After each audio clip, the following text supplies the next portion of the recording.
जय हिंद, राम राम, सत श्री अकाल, आदाब। देसी बुड्ढा, देसी चैनल, देसी बात। साथियों, मैंने 3-4 दिन पहले भी ये जो पेंशन कट रही है बुढ़िया की, ये राशन कार्ड कट रहे हैं लोगों के, ये जो लाडो लक्ष्मी की एक इन्हें झूठ बोली थी चुनाव का टाइम पर, उन बहन बेटिया ने चक्कर काट के वो घर बैठ गई, उनकी वो सारी शर्त पूरी नहीं हो रही, इस पर वीडियो बनाई थी। लेकिन आज फिर मैंने एक देखा, हमारा सैनी साहब पीसी कर रहे थे और उसमें सफाई पेश कर रहे थे। वो कह रहे थे चौधरी देवीलाल का टाइम में आमदनी की कंडीशन थी 1 लाख रुपया की। तो मैं अपना सैनी साहब बताऊं हूं, कोई आमदनी की कंडीशन नहीं थी, ना कोई जमीन की कंडीशन थी। ये तो चौधरी देवीलाल ने सम्मान दिया था अगर हरियाणा के बुढ़िया को, उसने ये सोच कर दिया था कि भाई हमारा हरियाणा का विकास करने में इन आदमियों ने अपनी कमाई की जो उम्र होया करा है वह सारी हरियाणा का विकास के लिए बिता दी। इसलिए इनका भाई मैं सम्मान निधि भत्ता योजना शुरू करो हूं, ताकि किसी की कोई वाले के औलाद में कमी हो जाए तो किसी के दूसरे का आश्रित ना रहे और अपनी सम्मान की जिंदगी जी ले। इसलिए सैनी साहब वो न बनाई थी, कोई कंडीशन नहीं थी। हमने देखा था उस टाइम हम का बरूद थे, जवान थे, एक के घर में उस टाइम 5-5-6 छोरे नौकरी कराया करते, क्योंकि हमारा टाइम 8-8, 10-10, 4-5 आम बात थी होया करते, और 4-5 छोरे नौकरी लाग जाया करते। और एक आधा कहता भाई बड़ी बड़ी नौकरियां भाई लाग जाया करते बालक, जमींदारे भी बढ़िया होया करते। उनका आप तो 1 साल की बात करो हो, 1 महीने में 1.25 लाख 1.5 लाख की आमदनी हो जाया करती। लेकिन उन सबके फार्म भरवाए थे हम पटवारी बेच गए, ना कोई चक्कर था। ये लोग धर्म धक्के दे रखे हैं, बूढ़े आदमी हैं, चाल नहीं सकते, खट्टा पपड़े हैं, मजबूर हैं बूढ़े बूढ़ी। वहां पटवारी और नंबरदार और सरपंच उसके घर जाकर उसके फार्म भर के ले आए थे। उस आदमी ने इतना सम्मान दिया था, और आपको देवीलाल ने भी ये कराया था, और आज आपने ये ईशा चला दिया। इतनी ये शरत धर दी, इतने कागज कर दिए, बहुत आदमी तो इस तंग आगा अपना घर बैठ गया है। हम तो टाले कर देंगे। मेरे द्वारा बहुत सी लाडो बेटिया के फोन जो लाडो लक्ष्मी योजना है, दादा मेरी को नहीं हुई, मेरा नहीं के कर रखा है, ताऊ मेरी को नहीं हुई, हम तो थक्का अपना घर बैठ गए। अरे भले आदमी हो, तुम इन बुढ़िया का टेस्ट लो हो, इन लाडो बेटिया की टेस्ट लो पढ़ाई के। जय बेचारी इतनी पढ़ी लिखी होंगी, इतनी होशियार होंगी, तो ये भी थारे डाल राजनीति में आ जाए झूठ बोल कर। ये बेचारी ईमानदार है हमारी बहू बेटी, वो अपना केरा क्यों काम चला रही है, क्यों बालक पाल रही इस महंगाई के में, और उनके ऊपर भी इतनी शर्त थोप दी। नहीं तो सीधी बात से भाई अपना गांव का, अपना घर वाला का नाम और वो एक वो आधार कार्ड है, 3-4 डॉक्यूमेंट आप फार्म भरवा उनकी करो शुरू। और फिर किसी की हुई है तो 11 से रख दी, मिले 1000 रुपये FD होगी।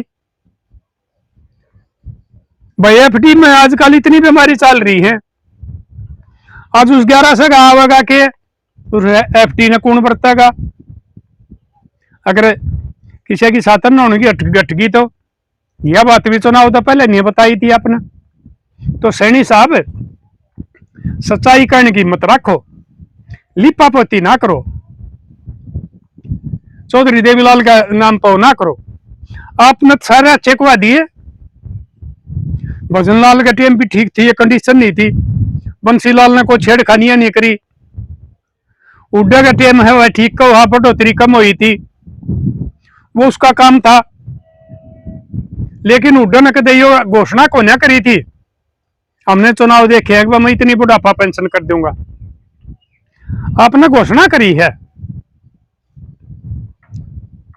एक प्लान में 1000 रुपया की, पहले अपने 2000 कही, फिर 3 कही, फिर 4 कही। अरीब आप कहो हो, अगर उस टाइम चौधरी देवीलाल ने 100 रुपये करे थे, हमने 3000 कर दिए, कोई एहसान नहीं है। मैं तो घना पढ़ा लिखा को नहीं, ये पढ़े लिखे आपने बता भी देंगे। उस टाइम हमने इतना पता है, एक विधायक ने सारे कुल टोटल मिलाकर भत्ते, गाड़ी का खर्चा, ये घर वाले टेलीफोन आया करते, 20,000 रुपये मिला करते। आज एक विधायक कम से कम 10 लाख रुपये बचा रहा है। ये सारे उनके जो खर्चे आवे 50 गुना बढ़ गई महंगाई। आपका हिसाब तय जो ये हमारी सरकार ने चला रहे हैं, इनकी बढ़ोतरी का हिसाब तय तो इनकी 5,000 रुपये पेंशन होनी चाहिए 100%। और आप इसे 3,000 में भी जीखन लाग रहे हो, इसमें भी बन नेटो हो, पता नहीं क्या क्या कर रखे है। मेरे दौरे का फोन आ गया एक बेटी का, दादा मेरी माँ की पेंशन कट गई। मगा बेटी आमदनी ज्यादा होगी कि ना, मगा और बिला तो दुआ है एक मैं हूं, मैं अपना घर बार की हो रही हूं, वो इन पीछा तो अपना काम चला रही थी, अपनी दवाई गोली लिया हो थी, साग सब्जी लिया हो थी, काम चल रहा था, उसकी भी काट दी। मगा बेटी क्यों काटी, क्या कमी पाई? बोले वह पहले तो 80 साल की हो रही है, जो कागज कटवा रखे उसमें सब कुछ है, उसके लिए क्या पाया हुआ 52 साल की होगी। रत्न जवान भी करने लग गए इस पेंशन के लिए। इन बुढ़िया की इतनी भी बेइज्जती करोगे? फिर कह दो क्लिनिकल मिस्टेक। क्लिनिकल मिस्टेक भाई थारे ऊपर कोई नहीं होंगे है। ये सरकार में बैठे जितने चेयरमैन से, मंत्री से, विधायक से, सांसद से, इन पर किसी पर क्लिनिकल मिस्टेक नहीं होती, इस भोली भाली जनता पे क्यों कराने लग रही है? तो सैनी साहब मैं अपने एक बार फिर कहूं, इस हरियाणा की जनता के साथ यह धोखाबाजी ना करो। अगर बढ़ा नहीं सकते ना, इन्हें न्यू की न्यू तो रहने दो। थारा तो भजनलाल बंसीलाल भी ठीक रह गए, उन्हें बढ़ा ही नहीं तो उन्हें चौधरी बंसीलाल ठीक रह गए। भजनलाल ने तो करी थी या कंडीशन लाई थी, बंसीलाल भी ठीक रह गए। न्यू की न्यू तो छोड़ गया। लेकिन आप तो जनता ने दोष देने लग रहे हो, जनता के साथ धोखा कर रहे हो। जो 5,000 मिलने चाहिए थारी सरकार की, उससे एवरेज काटे तो उसने 3,000 दो, उसने भी काटने लग रहे हो। मैं एक बात बताऊं सैनी साहब, आपने यह हरियाणा की जनता ऐसी है, यो पंजाब में तो हरियाणा बन रहा है। आजादी का टाइम आप पूरा देश का इतिहास ठा के देख लो, जितनी कुर्बानी इस पंजाब ने दी है कितने भी नहीं दे रखी। और आज उस हरियाणा का अपमान होने लग रहा है। और ये जो अंग्रेजा के साथ लड़ाई लड़ी या मुगलों के साथ लड़ाई लड़ी, वो जो गद्दार थे, आज उनका नाम पर आप स्कीम चला रहे हो, योजना चला रहे हो, उनका नाम तो स्टेडियम बनाने लग रहे हो। और उनके आश्रिता ने पता नहीं क्या क्या सुविधा दे रहे हो गद्दारों को। और जो अपनी जिंदगी खो गए, आपने को नहीं मेरा, और ना आप उस इतिहास में जाओ, आप तो सिर्फ इसी इतिहास में रहोगे जो ये गद्दार थे। आसी में आज भी एक रोड है जिसने खुन्नी रोड का इब तो बदल भी दिया। खुन्नी रोड का हरते पहले हम जवान थे जब चौधरी देवीलाल के उसमें जाया करते, जब ताई भी खुन्नी रोड का आया करते। कितने आदमियों ने वो अंग्रेजों के खिलाफ बगावत करके ने और वो बचा दिए थे, लेकिन बाद में फिर घेरा देकर न और उनको ऊपर का गिरडी घुमा दी थी, लेकिन वोल्टे नहीं हटे थे। तो ये हरियाणा की जनता ने इतनी कमजोर ना मानी हो, आज ये आपने सिर पे बिठा रहे हैं ना। मैं यह नहीं कहूं राजनीति पर डाक भाई आप रोड तक बने हो, मशीन तक बने हो ना, आपके विधायक आए हैं, आपका बहुमत आया है, आप मुख्यमंत्री बने हो, ठीक हो, हम नाराज नहीं, कोई ना कोई बनेगा, क्योंकि सारी राजनीतिक पार्टी एक सी है, सारी भ्रष्ट है, कोई छोटा चोर है, कोई बड़ा चोर है, सब कुछ अपने लिए कर रहा है, जनता के लिए कोई नहीं कर रहा। लेकिन अगर आपने या इन बुढ़िया की पेंशन कटनी बंद नहीं करी, जिनकी कट रही उनकी बाल नहीं करी, ये कटे कार्ड या हमारी जो लाडो बेटी है लाडो लक्ष्मी इनके नहीं करे, तो यह हरियाणा की जनता इतनी जोशीली भी है, या अपना चंडीगढ़ तय बाहर काटेगा और सिर पर बिठाए और न घर बिठा देगी, कितने बिठा दिए। अब मान ना करो, कांग्रेस में भी अपमान था, अंदर आने बड़े बड़े लीडर बाहर काट दिए थे, अगर मेरे थे यो देश चल रहा है, आज उस कांग्रेस की क्या दुर्गति हो रही है, इस तो बुरा हाल आपका हो जाएगा। इसलिए राजकारण सीखो, रो मत ना, शर्म करो कुछ, जित कटौती करनी चाहिए उड़ा तो बढ़ाने लाग रहे हो, और जित बढ़ाने चाहिए उनके कटने लाग रहे हो। ये अपने ये जो इतने भी सत्ता में बैठे हैं, मंत्री संतरी चेयरमैन विधायक सांसद, इस हमारी खून पुण्य पसीने की कमाई ने जो हम टैक्सा का रूप में दिया है, क्यों कर चूसण लाग रहे हैं। कमीशन ये ले, झूठे बिल बनवा के बिल पास ये करवावे, और सारी हेरा फेर ये करने लाग रहे, सुविधा लेने लाग रहे, अफसर आप मंथली लेने लाग रहे, रया जनता तो अपना हक मांगा है, और सुमत है आओ भी कितना इतने टैक्स देने लाग रहे एक आदमी, आप उनने भी छीनने की कोशिश कर रहे हो। इसलिए ये न्यू कह रहे हैं बोल मेरे अक्का, ये अक्का नाराजी रखने में आपका ही साल हो जाएगा। अगर मुख्यमंत्री तो के आगे विधायक भी नहीं बन पाओगे। आज देख लो कितने राजघराना का क्या हाल हो रहा है, रोड़ा पर घूमने लाग रहे हैं, सत्ता खत्म होगी, रजवाड़े टूट के। ये आजादी के बाद की बात बताऊं मैं, जो वोट की राजनीति है पहले तो होने थे, पहले वाले के तो जो देशभक्त थे उनके तो रियासत छीन ली, और जो गद्दार थे उनका ही और भी दे दिया। ये चाहे कांग्रेस की सरकार आई चाहे आपकी आई, सब नाप अपने गए, नाम तो राजनीति चलाई है। कांग्रेस का भी वही हाल था, शहीद आजम भगत सिंह, नेताजी सुभाष चंद्र बोस, चंद्रशेखर आजाद, आज तक उनको शहीद का दर्जा नहीं दिला सके। शर्म आनी चाहिए इसी राजनीति करने वाले ने। और फिर कहे हैं भारत माता की, अरे भारत माता के रखवाले हो गए तुम्हें? जो गद्दार थे, जो उनके हुक्के भरिया करते, जो उस भगत सिंह के खिलाफ गवाही दी थी, जिस जज ने उसकी फांसी लिखी थी,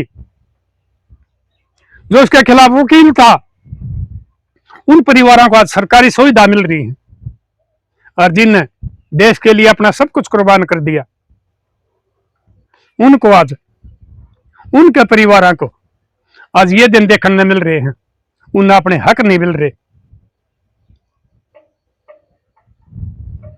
पूंजीपतियां के हजारों हजार करोड़ रुपये माफ करने लग रहे हो,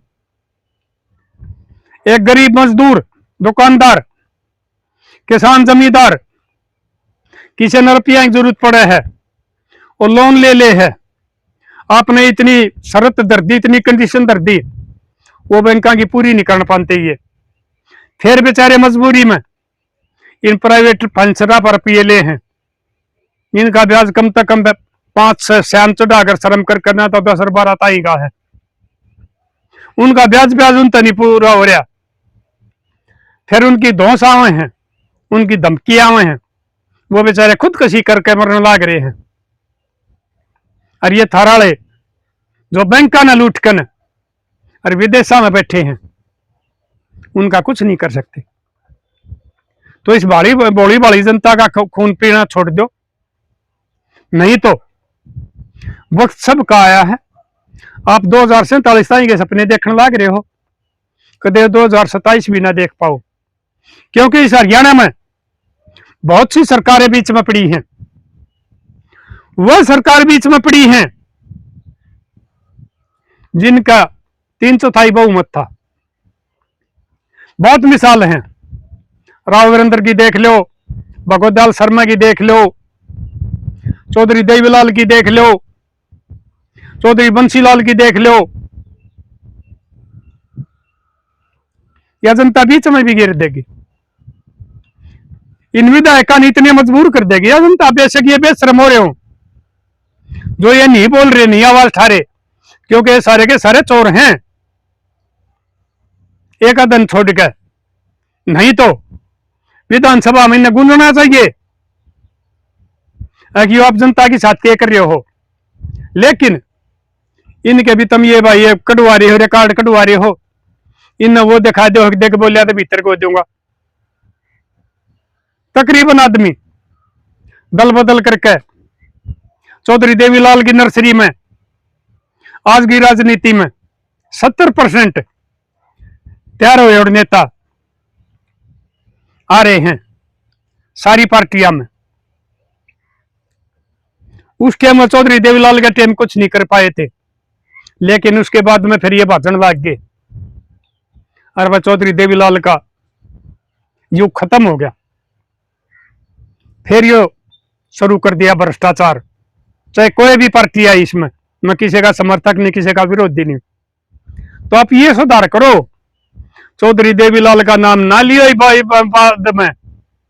मैं ओम प्रकाश चौटाला का या बे चौटाला का या दो सिंध का किसी का समर्थक नहीं हूं, वो चाहे कुछ भी करते हो, लेकिन चौधरी देवीलाल, शहीद आजम भगत सिंह, चौधरी छोटूराम, चंद्रशेखर आजाद, नेताजी सुभाष चंद्र बोस, इन आदमियों के खिलाफ इसे भारत का देश का किसी भी नागरिक ने गलत बोलना शोभा नहीं देता, क्योंकि इन्हें एक युग दिखाया है। तो मैं आशा करूं हूं आप मेरी बात मान लोगे, नहीं तो वो दिन दूर नहीं है जिस दिन हम रोड पर आ जाएंगे, फिर मुश्किल हो जाएगी। साथियों, आप भी बताइयो कितने आदमी साथ दोगे? राजनीति वाला का मैं कोई यकीन नहीं करता, क्योंकि हमारी सहायता भी जाएंगे, दिन का ऊपर तो फोन आ जाएगा ना, तेरी फाइल काट रखी है, ये उल्टे से ले जाएंगे। आप मेरे हरियाणा की जनता, बहादुर जनता, यह बताओ कि इस लड़ाई में जो हरियाणा के हक की लड़ाई है, गरीबा की, मजदूरा की है, किसाना की है, चाहे नौकरी पेशा है, कितना साथ दोगे?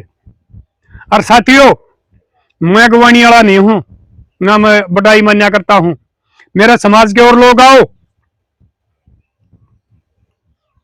और इस आवाज न ठाओ, नहीं तो गरीब नहीं बोले तो काले अंग्रेज, वो गोरे अंग्रेज जो कर हमारे हाथ पैर काट दिया करते ना, ये काले अंग्रेज हाथ पैर की साथ साथ गर्दन भी काट देंगे।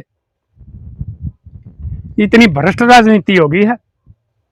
ये जाने के बाद में दूसरे आओगे, वो भी से आओगे। इसलिए अपने हक की लड़ाई लड़ना सीखो, और न्यू मान लो लड़ने वाले भी हम आखिरी पीटी हो जाएंगे, क्योंकि थारे बालक तो मोबाइल में और मंदिर की घंटी बजाने में रहेंगे।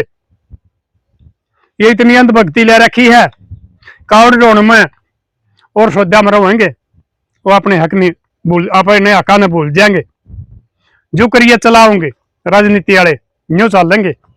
इसलिए मेरे लाडलो, मैं आज अपना जगान लाग रहा हूं, अगर ये भी नहीं जागे तो याद करया करोगे। अगर उस दिन भाई वो बूढ़ा ठीक रोन लाग रहा था, हमने साथ नहीं दिया, हम दुखी हो, हमारी औलाद तो जमाया अंधेरे में गई। इसलिए मैं आपसे एक बार फिर निवेदन करूं आकिश, जो यो तानाशाही चल रही है हमारी राजनीति में, भ्रष्टाचार चल रहे हैं, हमारे खून पसीने की टैक्सा की कमाई ने तुष्कन और विदेशा में बेचने लाग रहे हैं। नहीं तो भारत आज भी सोने की चिड़िया है। अगर यह राजनीति में भ्रष्टाचार खत्म हो जाए तो इतना पैसा हमारा बाहर जाने लाग रहा है, यो रुक जाएगा तो काम चल जाएगा, नहीं तो आने वाली नस्ल खत्म हो जाएंगी, अंधविश्वास में बढ़ जाएंगी, मोबाइल में बढ़ जाएंगी, बीमारी इतनी हो जाएंगी, खान पीने बदल जाएंगे, लेकिन वो हमने गाल गाल जरूर देंगे। अब जब ये काम होने लाग रहे थे तो भगत सिंह और सुभाष चंद्र बोस सर कुर्बानी देंगे। जब ये हमारे बुढ़े की थे तो इसलिए मैं अपने एक बार फिर कहूं हूं,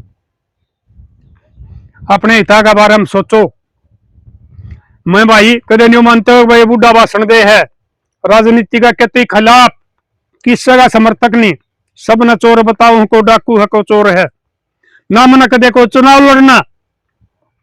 सिर्फ मैं तो ये अपना फर्ज मान रहा हूं, दायित्व मान रहा हूं, एक ही जनता न जगा लो, सब नहीं हुआ करते हैं, सब भगत सिंह नहीं हुआ करते हैं, सब देवीलाल नहीं हुआ करते, सब सुभाष चंद्र बोस नहीं हुआ करते, कोई कोई आदमी हुआ करे है। लेकिन उनके साथ नेताजी सुभाष चंद्र बोस के साथ फौज जुड़कर आजादी थे, सेना बन गई थी और उन अंग्रेजा के पांव खाड़ दिए थे। ये तो ये हमारे गद्दार जो आज इस देश के मालिक बने बैठे हैं, इन धोखा दे दिया, नहीं तो भारत 1943 में आजाद हो लिया था। इसलिए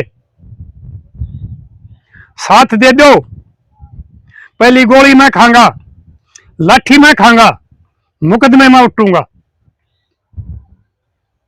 और नेतृत्व तो आपका होगा। जो हमारे जवान बालक से या हमारे और जो चौधरी है, नेतृत्व तो उनका होगा। सिर्फ मेरी आवाज में आवाज मिलाकर और एक बार यह लड़ाई लड़ लो, नहीं तो आने वाले बच्चों का भविष्य खत्म हो जाएगा, नस्ल खत्म हो जाएगी। तो साथियों बताइयो आपकी क्या राय है। और भाई कोई सी बात भी लेकर गई होगी तो को भाई कल ही ना मानियो, और भाई सरकार वाला तो मैं को भाई नहीं मानता, ये अपनी कार्रवाई कर लियो को करेंगे। ये आपस में ये लोकसभा मन पढ़ाई डाल के रखे के कहने लाग रहे हैं, हम तो इतने गलत भी नहीं बोलते जितने ये बोलने लाग रहे हैं। इसलिए आप अपने विचार दियो,